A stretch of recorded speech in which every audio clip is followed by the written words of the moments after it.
saat ini ada 5 negara sebagai penghasil sawit atau CPO terbesar di dunia.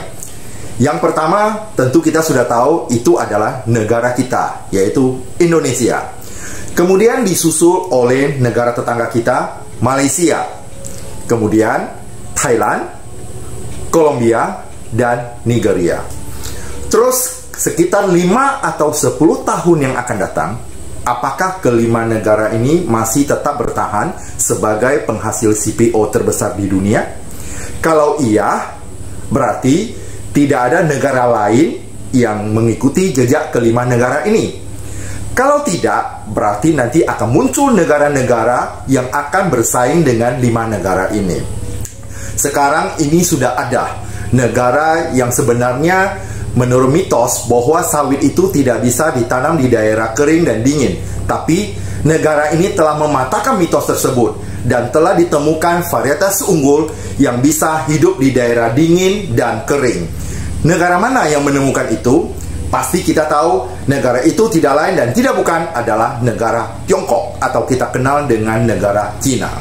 Cina pasti melakukan riset dan sudah dilakukan selama 2 dekade untuk menemukan varietas unggul terhadap sawit ini. Karena Cina juga menyadari bahwa penduduk di negaranya termasuk nomor 1 dunia dan tentu pemerintahnya harus selalu menciptakan lapangan kerja baru untuk warga negaranya sehingga penduduk yang begitu besar itu bisa hidup dengan tenang dan tentram. Maka yang namanya Tiongkok, apa saja yang tidak bisa mereka perbuat, kita lihat saja 80-90% barang-barang yang masuk ke Indonesia itu adalah barang dari Tiongkok. Terus yang seperti HP, mobil, barang-barang elektronik, ya. Terus mereka juga baru-baru ini lagi membuat matahari buatan.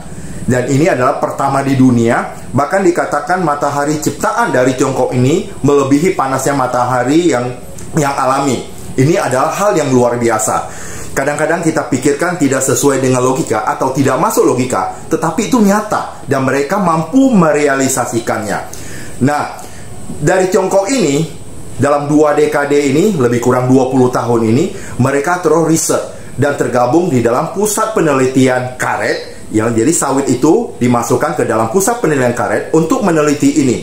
Sudah 2 dekade ini, akhirnya mereka berhasil menemukan 3 bibit yang unggul. Dan tahun 2019, yang pertama yang disebut dengan Elias Genesis Jack Rio number 4 itu sudah dilepas ke pasaran itu, dan terlebih dahulu itu sudah didaftarkan ke Komite Nasional tentang Tanaman Tropis Cina dan itu didaftarkan. Dan apa keunggulan dari tanaman sawit ini? Dikatakan bahwa tanaman ini itu dia tahan di daerah kering dan tahan daerah dingin, dan sekarang itu banyak mulai ditanam itu di daerah sekitar Hainan. Terus tahun 2020 Tiongkok mulai melepaskan lagi bibit unggul yang kedua yang disebut dengan Elias Genesis Jack Rio number 6. Nah, yang ini dikatakan bahwa 1 mo itu bisa menghasilkan 200 kg minyak. Nah, berapa 1 mo itu? Jadi 1 mo ini kita hitung seperti ini. 15 mo itu sama dengan 1 hektar. Kalau 1 mo itu 200 kilo, bahkan bisa katanya bisa lebih, kita kalikan saja 15 mu dikali dengan 2 berarti 3 ton lebih. 1 hektar sawit bisa menghasilkan 3 ton minyak. Itu berarti sangat luar biasa sekali. Batangnya kecil tapi buahnya panjang dan buahnya cukup banyak. Ini selain produktivitasnya tinggi dan terhadap segala cuaca yang ada di Tiongkok. Dan ini, kalau bibit ini sudah mulai tersebar, maka tidak menutup kemungkinan negara-negara yang mempunyai cuaca ekstrim seperti kekeringan maupun dingin itu sudah bisa mulai untuk menanam sawit. Kemudian Tiongkok juga melepaskan lagi 1 lagi, yaitu bibit unggul sawit yang bernama Elias Genesis Jack Rio 40. yang 40. Dan ini lebih luar biasa lagi karena sawitnya itu tidak berbiji. Selain dia tidak berbiji dan produktivitasnya juga sangat tinggi. Jadi inilah 3 bibit unggul yang sudah dilepaskan Cina. Sekarang apa pengaruhnya buat Indonesia? Negara Tiongkok atau Cina merupakan salah satu importir CPO terbesar di dunia dari Indonesia. Nah, dengan mereka sudah punya lahan sendiri, akhirnya nanti mereka akan memproduksi CPO sendiri. Dengan demikian, Tiongkok setidaknya akan mengurangi impor. Kalau misalnya suatu saat Tiongkok menjadi satu negara dengan lahan terluas dunia, berarti mereka tidak perlu lagi impor. Berarti kerugian bagi Indonesia adalah Indonesia kehilangan satu negara importir besarnya. Dan ini merupakan kerugian buat Indonesia.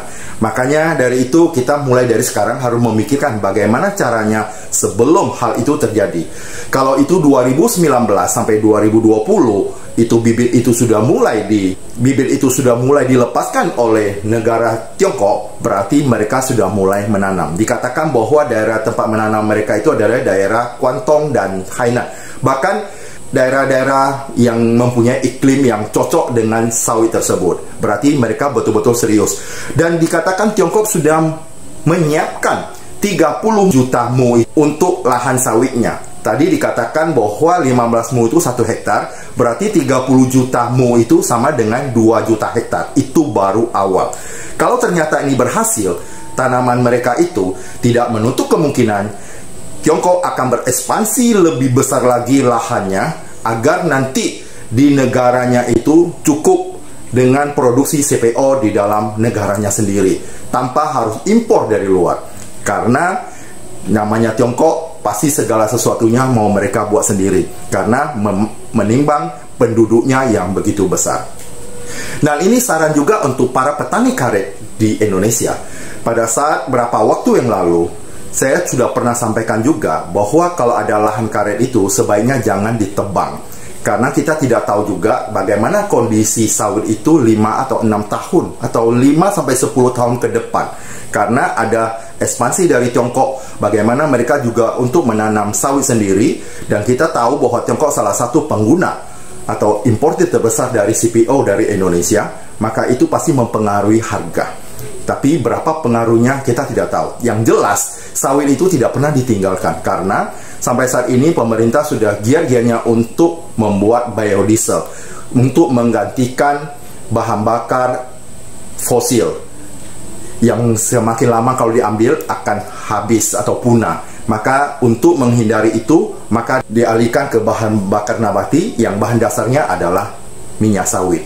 Maka dari itu kami sampaikan kepada para petani, setidaknya untuk menanam karet ataupun sawit itu setidaknya 50-50. Ketika salah satunya jatuh, salah satunya bisa mendukung perekonomian para petani.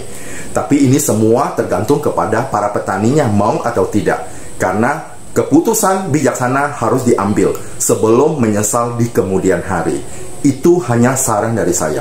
Ini adalah untuk kebaikan para petani semua. Karena dengan kondisi ekonomi kita atau dunia yang hancur-hancuran dihantam oleh COVID-19, segala sesuatu itu bisa berubah dengan cepat, dengan drastis, tanpa kadang-kadang tidak bisa kita pikirkan, tetapi itu bisa terjadi. Segala sesuatu bisa terjadi dalam waktu dekat, kita tidak tahu semuanya. Karena kita lihat semua negara baru sedang dalam pemulihan ekonomi. Apalagi sekarang kita diserang lagi oleh wabah COVID-19 yang varian Omicron. Termasuk saya bersama istri juga terjangkit dan dalam proses pemulihan. Berdasarkan pengalaman-pengalaman lalu, maka mereka sudah lebih siap untuk menghadapi varian Omicron ini. Bersama saya Sahari, kita dalam channel Pro Lobby TV, profesional, logika, dan bijaksana.